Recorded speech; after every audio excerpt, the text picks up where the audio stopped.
Seja bem-vindo a mais uma leitura bíblica diária, sistemática da Escritura. Estamos lendo no livro de Samuel, primeiro livro, ainda no primeiro capítulo, e apreciando cada pedacinho da Escritura, pois eu vou lhes dizer, saboroso. É saboroso ler a Bíblia e aprender com ela a fé. Nós vamos começar nesta oportunidade no verso de número 19 e seguir lendo a partir deste verso, que diz assim: E levantaram-se de madrugada e adoraram perante o Senhor, e voltaram e chegaram à sua casa em Ramá. E Eucana conheceu a Ana, sua mulher, e o Senhor se lembrou dela. Nós estamos lendo a história de Eucana, Ana e Penina, também faz parte da história. Essa é uma parte da família de onde nasceu Samuel. Então estamos lendo o livro de Samuel, primeiro livro de Samuel, e os acontecimentos antes do seu nascimento. E você conhece bem, perfeitamente, o que aconteceu quando Ana estava angustiada no templo e Eli a abençoou, lhe deu a palavra de que ela voltaria em paz e Deus lhe concedesse o desejo do seu coração. E aí a Bíblia diz assim que eles adoraram e voltaram à sua casa em Ramá. Esse é o verso de número 19. Lembra que nós falamos no verso de número 1 que havia um homem em Ramataim Zofim, é o nome da cidade. Mas esse é um nome muito grande, é um nome muito comprido, difícil de falar. E naturalmente, cada nome difícil de falar, as pessoas facilitam ele e passa, em vez de chamar de Ramataim, apenas Ramá. Então, quando você lê várias passagens bíblicas da história de Ramá, lembra que esse é um nome resumido do nome completo da cidade. Pois bem, eles voltaram para Ramá, e aí lemos o verso de número 20. E sucedeu o quê? Passado algum tempo, Ana concebeu. E deu à luz um filho, ao qual chamou Samuel, porque dizia ela: O tenho pedido ao Senhor. E subiu aquele homem Eucana com toda a sua casa a oferecer ao Senhor o sacrifício anual e a cumprir o seu voto. Porém Ana não subiu. Mas disse a seu marido: Quando o menino for desmamado, então o levarei para que apareça perante o Senhor e lá fique para sempre. E Eucana, seu marido, lhe disse: Faze o que bem te parecer aos teus olhos, fica até que o desmames. Então somente confirme o Senhor a sua palavra. Assim ficou a mulher e deu leite ao seu filho até que o desmamou. Bem, ainda temos algum comentário para fazer a respeito desse trecho. A gente percebe que Eucana, o pai nessa família, era bastante praticante às leis de Moisés. E a lei era ir todos os anos oferecer seu sacrifício em pelo menos 3 festas. A festa das colheitas, a festa dos tabernáculos e a festa... Deixa-me ver aqui qual era a terceira festa. 3 festas eram ir: Pentecostes, tabernáculos e a festa dos pães ázimos, a festa das colheitas. E Eucana era praticante dessas 3 festas. Ele ia a Jerusalém, ou melhor, a Siló, porquanto o tabernáculo estava ainda em Siló, e ele ia 3 vezes ao ano, ou pelo menos uma vez ao ano ele ia. A lei mandava que fosse ao menos 3 vezes. Pois bem, saíam de todas as regiões do país e iam para adorar ao Senhor e oferecer os seus sacrifícios. O verso de número 22 diz: Porém Ana não subiu. No verso anterior diz que subiu aquele homem com toda a sua casa, mas Ana ficou, pois o menino estava muito pequeno e mamava ainda. E naquele tempo, gente, o sistema de água não existia como temos hoje. não existia água potável e provavelmente era um risco dar água para a criança, por não ter tratamento. Então a criança era exclusivamente, ou uma boa parte, principalmente a parte de líquidos, era através da amamentação. Tem um livro apócrifo, não está na nossa Bíblia, chamado Macabeus, e dentro do livro dos Macabeus, poderia lhes dar a referência aqui, mas não faz sentido falarmos de livros apócrifos, né? Mas no livro do Macabeus disse que as crianças eram desmamadas aos 3 anos. Temos o livro e o capítulo. Aos 3 anos. Então entende-se que Ana ficou um bom tempo. Se foram apenas 2 ou mais de 3, não sabemos. Mas a criança era muito pequena, diz a Bíblia, quando foi levada para o templo. Esse é o contexto do que estava acontecendo.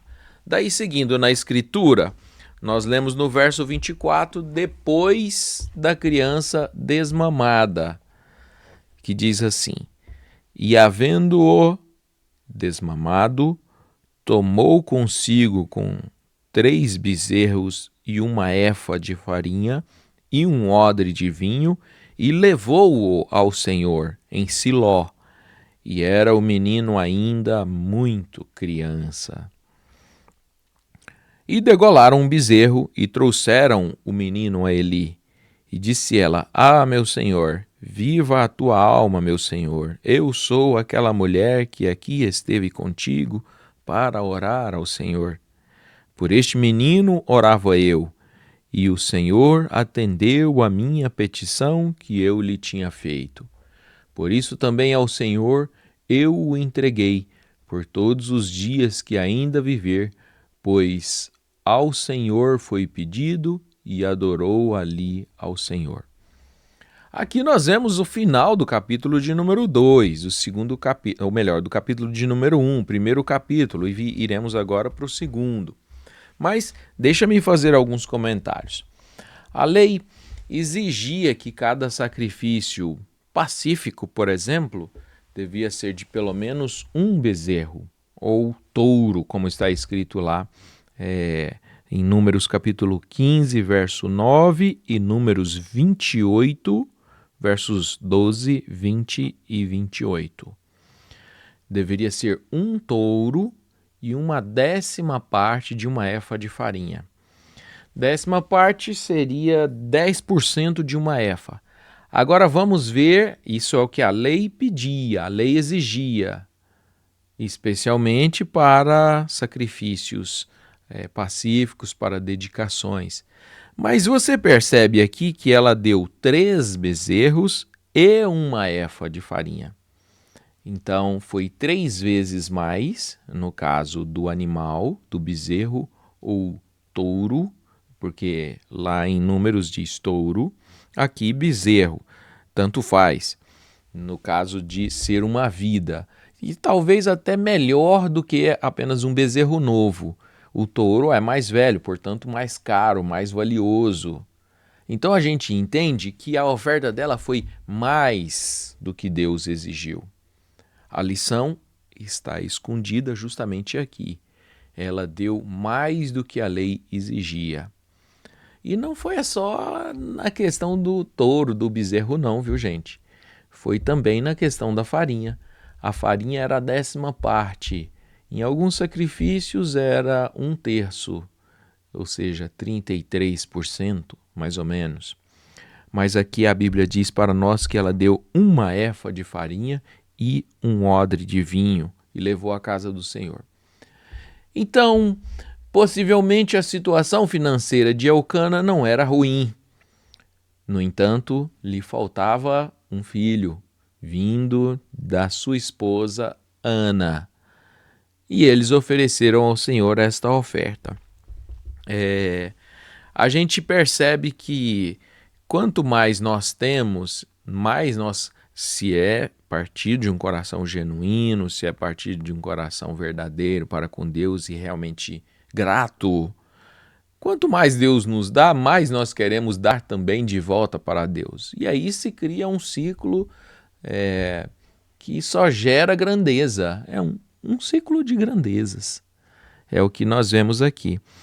E aí chegamos para o capítulo 2. Aliás, eu quero voltar a falar novamente, expressar a respeito do resgate e, no caso, da dedicação de Samuel. Cada filho, primeiro filho que abria a madre, era do Senhor. Deus exigia que aquele filho fosse do Senhor. Inclusive dos animais e até do povo egípcio, onde Israel ficou escravizado por 400 anos, ou mais de 400 anos. Sempre o que abria a madre da mulher, não do homem, da mulher. Por isso que aqui é o primeiro filho de Ana, não de Eucana. Então, o primeiro filho foi dedicado ao Senhor. Só que chegou num ponto em que Deus, em vez de pegar o primeiro filho de qualquer madre que abria a madre, ele, em troca, disse: a tribo de Levi vai ficar no lugar dos que servem a Deus. Então esse primeiro filho, que era dedicado ao Senhor, ele era dedicado para o templo e ele ia trabalhar para o templo, servir no templo, ajudar os demais na sua adoração.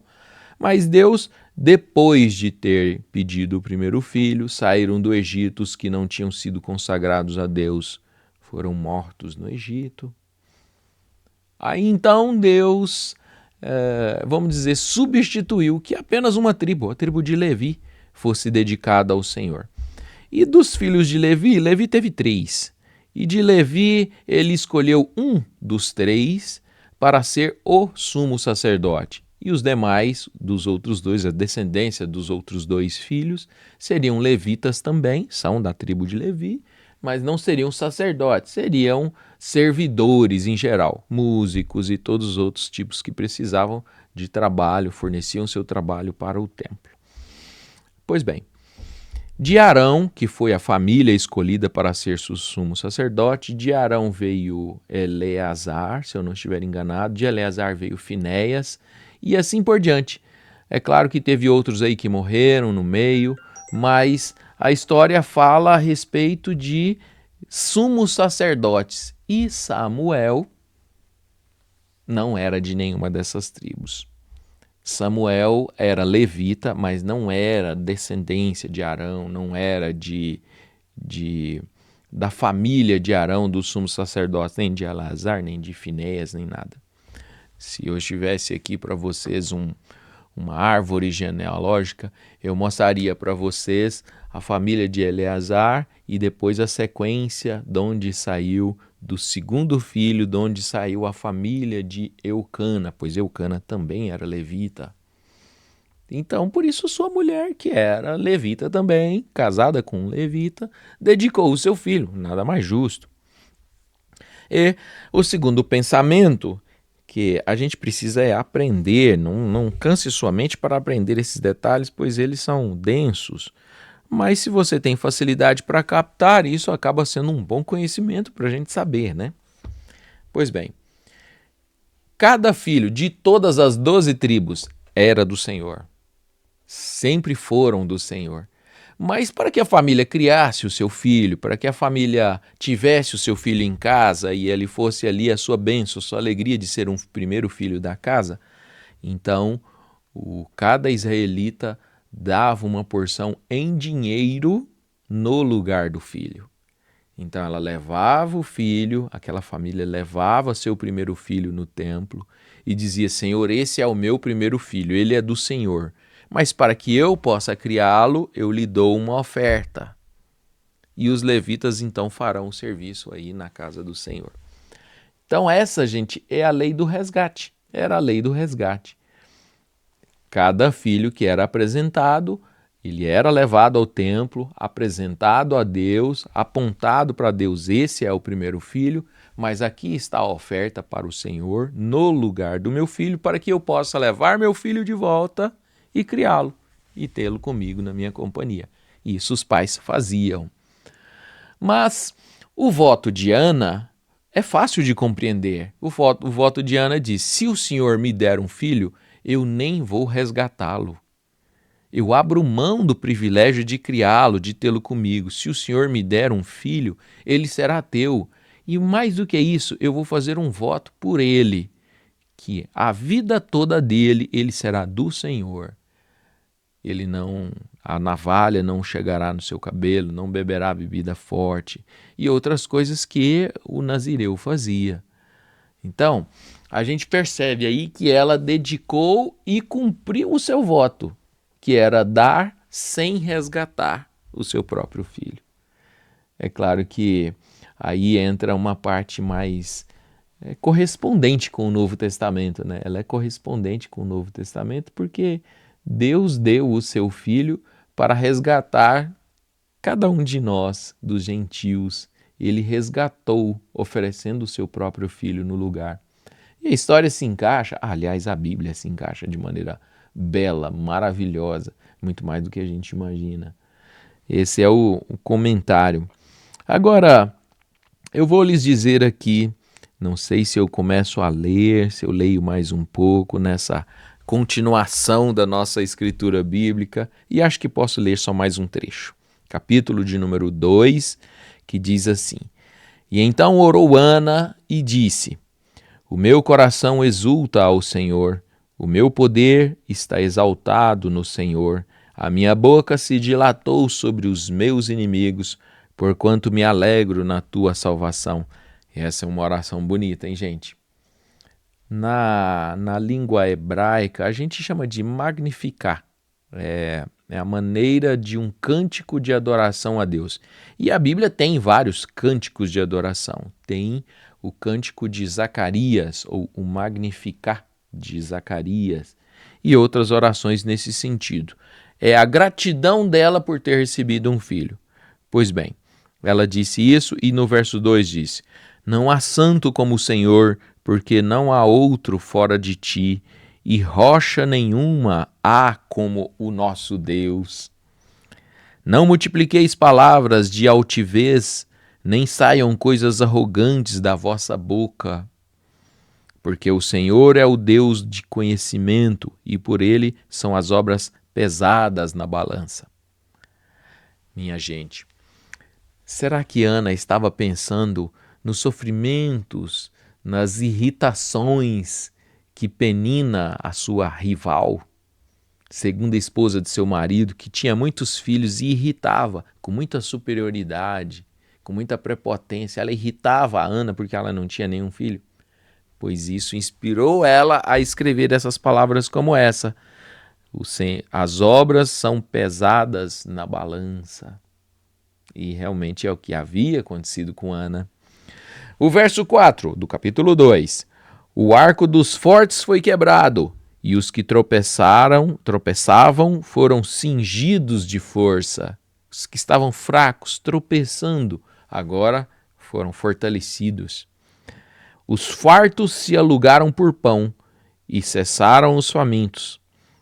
E até a estéril deu à luz 7 filhos, e a que tinha muitos filhos enfraqueceu. Veja aqui como as situações mudam. As situações mudaram, mudam e ainda mudarão. Muitas coisas que estão de um lado virarão para outro. E a gente precisa ter a consciência com humildade para que quando isso acontecer, nós tenhamos a graça de Deus. Tem um poema muito bonito do Gioia Júnior chamado A Gangorra. E nesse poema, bem bonito, bastante poético, diz no final do seu verso: você que está em cima não deve de mim sorrir, pois você terá que descer quando eu tiver que subir. Então a gente percebe que assim é a vida. É uma gangorra. E agora a balança pendeu, foi para o lado de Ana, em desfavor de Penina, como está escrito no verso de número 5. No verso 6, o Senhor é o que tira a vida e a dá, faz descer a sepultura e faz tornar a subir a ela. O Senhor empobrece e enriquece, abaixa e também exalta. E esses versos aqui, eles são memoráveis dentro do livro de Samuel. São bastante conhecidos, né? Ainda levanta o pobre do pó e desce e desde o monturo exalta o necessitado para o fazer assentar entre os príncipes, para o fazer herdar o trono de glória, porque do Senhor são os alicerces da terra, e assentou sobre eles o mundo. Talvez você já viu esse texto aqui em 1 Samuel capítulo 2, assentar na mesa com os príncipes e levanta do pó o pobre, do monturo tira, levanta o necessitado. Mas eu vou lhes dizer, essas palavras são tão bonitas, são tão inspiradas por acontecimentos reais da vida dele, que o salmista, que o salmista chegou a escrever isso aqui, no Salmo 75. No Salmo 75, acho que é o verso 2, que diz exatamente as mesmas palavras de Ana. Talvez ele conhecia a letra de Ana, talvez foi o mesmo escritor do livro de Ana, porque provavelmente Samuel foi escrito no tempo dos salmistas. Eu não lembro bem quem foi que escreveu o Salmo 75. Mas, verso de número 7 está escrito aqui. E no verso de número 9, os pés dos seus santos guardará, porém os ímpios ficarão mudos nas trevas. Porque o homem não prevalecerá pela força, os que contendem com o Senhor serão quebrantados. Contender com Deus? Quebrantamento. Desde os céus trovejará sobre eles. O Senhor julgará as extremidades da terra e dará força ao seu rei e exaltará o poder do seu ungido. Então Elcana foi para Ramá, ou Ramataim Zofim. Nome resumido, Ramá, a sua casa, porém o menino ficou servindo ao Senhor perante o sacerdote Eli. E o menino ficou para trás. Eu acredito que eles voltaram agradecidos a Deus por Deus ter dado aquela oportunidade de ter um filho e até orgulhosos. O nosso filho ficou no templo, nós ofertamos o nosso filho, nós nem quisemos resgatá-lo com nada. Não é que faltava recursos. Pela oferta que eles levaram, você percebe que não lhes faltava recurso. É porque eles realmente tinham dado de coração aquele menino que foi um dos grandes profetas do Velho Testamento, Samuel. Shamuel. O Shem são metade de duas palavras, o El é de Deus, né? E isso, juntando, tivemos um grande profeta. Meus irmãos, a leitura por si só abençoa o seu coração. Creia nisso. Ler a Bíblia, só ler a Bíblia a gente já é abençoado. Tenha um bom dia, tenha um bom fim de semana. Deus seja contigo e o seu coração, sua família. E até na próxima oportunidade, se o Senhor nos permitir. Com fé no Filho de Deus, a fé que vence o mundo.